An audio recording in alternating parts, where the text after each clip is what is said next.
अनुसूचित को लेकर, क्या वह मांग अभी जारी रहेगी? वोट से मिलेगा। दलितों ने वोट इकट्ठा किया, झंडा उठा पाया, समाज के लिए जो झंडा उठा लेंगे वो दिन मिल जाएगा। अभी तो आप लोग सत्ता में ना, अभी तो भी मांग करनी चाहिए। मिलेगा, सत्ता से मिलेगा। अब जो विरोधी है उनको हटाना पड़ेगा, हटाना पड़ेगा। कब तक निषाद समाज और पिछड़ी जातियों कब तक इंतजार करना? भाजपा से पूछा जाए, भाजपा से पूछे। सहयोग में आप मंत्री पूछे, भाजपा से सहयोग में आप मंत्री हैं। हम अपने मत्स्य विभाग के मंत्री हैं। मत्स्य विभाग के मत्स्य विभाग में सात समाजों के साथ लगातार देखिए, ये मंत्री जी हैं। कुछ सवाल है जिसको लेकर निषाद समाज पार्टी की स्थापना हुई थी 17 अति पिछड़ी जातियों को लेकर, लेकिन मंत्री जी का कहना है कि इस पर भाजपा से पूछा जाए, हमसे नहीं, क्योंकि हम सिर्फ मत्स्य विभाग के मंत्री हैं। सवाल फिर से वही है, जिस सवाल को लेकर निषाद समाज पार्टी का उदय हुआ तो 17 अति पिछड़ी जातियों को अनुसूचित जाति में शामिल किया जाए। एक सवाल ये था कि निषाद समाज के लोगों के साथ जिस तरीके से घटनाएं हो रही, लेकिन नारा लग रहा है आरक्षण। आरक्षण देगा कौन? सवाल ये है कि आरक्षण देगा कौन? कौन से आरक्षण की मांग कर रहे हैं आप? देखिए, ये जो है जब से देश आजाद हुआ है, उस आजादी के बाद की देश में जो है मछुआरों को जो है यहाँ पे एससी की आजादी दी गई थी, एससी में आरक्षण दिया गया था। लेकिन विरोधी कांग्रेसियों ने, सपाइयों ने जो मिलकर जो है एससी से नाम हटाकर ओबीसी में कर दिया है।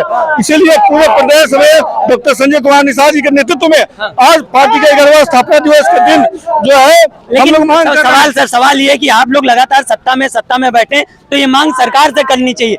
कांग्रेस, सपा, बसपा कहाँ से आ गई? देखिए, जो विरोधियों ने जो काला कानून बना के जो हटाया है उसी की मांग की जा रही है, लेकिन ये इतना आसान नहीं है, उसके लिए बहुत मेहनत और लड़ाई करनी पड़ेगी। विरोधियों ने 2 बार प्रस्तावना केंद्र सरकार को भेजी, केंद्र सरकार ने रिजेक्ट कर दिया। नहीं, उसको ध्यान से पढ़िए, विधानसभा में सही तरीके से नहीं भेजा गया, उसी की मांग की जा रही है। और जब भी हम आरक्षण की बात करते हैं सदन में, जो है जो प्रदेश का हो, जो देश का हो, सपा और बसपा के सांसद और विधायक विरोध करते हैं कि जो है मछुआरों को आरक्षण नहीं मिलना चाहिए। आप उसको देखिए, लेकिन सरकार में आप सारे कानून पास हो जाते हैं, तो ये भी कानून आपको पास कर लेना चाहिए, क्यों नहीं करवा पा रहे? बहुमत की बात चल रही है, जल्दी से जल्दी पास होगा, इसीलिए हमारे राष्ट्रीय अध्यक्ष के नेतृत्व में हम बात कर रहे हैं। क्या कहेंगे सर आप?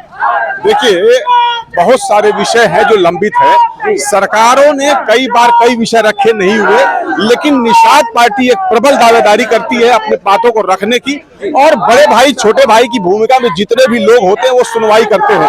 हम छोटे भाई जरूर है, लेकिन बड़े भाई के पास जो समक्ष जो बातें रखे हैं उन बातों में बहुत मजबूती से हम लोगों ने उनके पास रखा और सुनवाई क्या वजह है कि आप सरकार में फिर भी आपको आरक्षण की मांग करनी पड़ रही और आरक्षण नहीं मिल रहा है? देखिए, बहुत सारे विषय रखे गए हैं और ये बिंदुवार उनको स्वीकार भी है, हमको सुनवाई भी की गई है। उसके लिए कई सारे विषय ऐसे होते हैं जो तारतम्यता से रखे जाते हैं और एक एक करके होते जाते हैं। हम लोग करीब उसके पहुंच चुके हैं, कई विषय समक्ष रखे हैं, उनमें से कई विषयों पर सुनवाई हो चुकी है, कई लंबित है। उसमें से आरक्षण का विषय भी बहुत जल्द हम लोग को हासिल हो जाए। 17 अति पिछड़ी जातियों को लेकर जो पार्टी का उदय हुआ था, फिलहाल अभी वो भी कहीं होता दिखाई नहीं दे रहा है। देखिए, बहुत सारे विषय होते हैं, मैंने आपको पहले भी कहा, एक बात नहीं, आरक्षण के साथ साथ कई ऐसे बिंदु होते हैं जो सरकार सुनने पर मजबूर होती है, और उसको पूर्व की सरकारों ने, यहाँ तक कि योगी आदित्यनाथ जी महाराज ने संसद में बात कही थी कि निषाद आरक्षण को लागू करना आवश्यक है।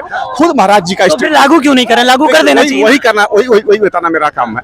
आपको जब ये बात पता है कि एक निषाद आरक्षण का ही विषय सरकार के पास लंबित नहीं है, उसके साथ कई ऐसे विषय हैं जिसमें कुछ ऐसी कानूनी बाधाएं हैं जो लंबित हैं। अगर वो बाधाएं दूर हो जाए तो साथ ही में निषाद आरक्षण का विषय त्वरित लागू होगा। शीघ्र से शीघ्र आपको सूचना मिलेगी, निषाद आरक्षण लागू। उम्मीद है 2027 चुनाव से पहले हो जाएगा। बिल्कुल हो जाएगा। मुझे ऐसा लगता है कि योगी जी ने बहुत मजबूती से रखा है और मोदी जी ने भी इसको स्वीकार किया है, और आपको आने वाले दिनों में उन्होंने कई ऐसे विषय इसके साथ में रखने के लिए कहा है। केवल निषाद आरक्षण नहीं, साथ की उपजातियां भी, इसका मझवार आरक्षण बोला जाए, नाम तो ज्यादा अच्छा होगा।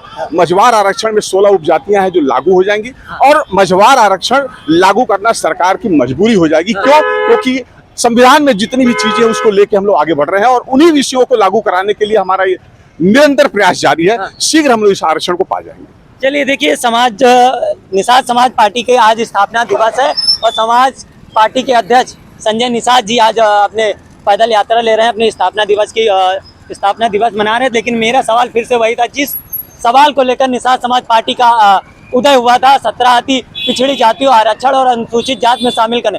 मंत्री हैं सरकार में, लेकिन उनका कहने का मतलब है कि सवाल आप भाजपा से पूछिए, हमसे नहीं। भैया, मंत्री आप हैं तो सवाल आपसे नहीं करेंगे तो किससे करेंगे? सवाल का जवाब किस तरह मिला वो भी आपने देखा। हमारा काम है आपको जमीनी हकीकत से वाकिफ कराना। मिलते हैं किसी अन्य वीडियो में अन्य मुद्दे के साथ।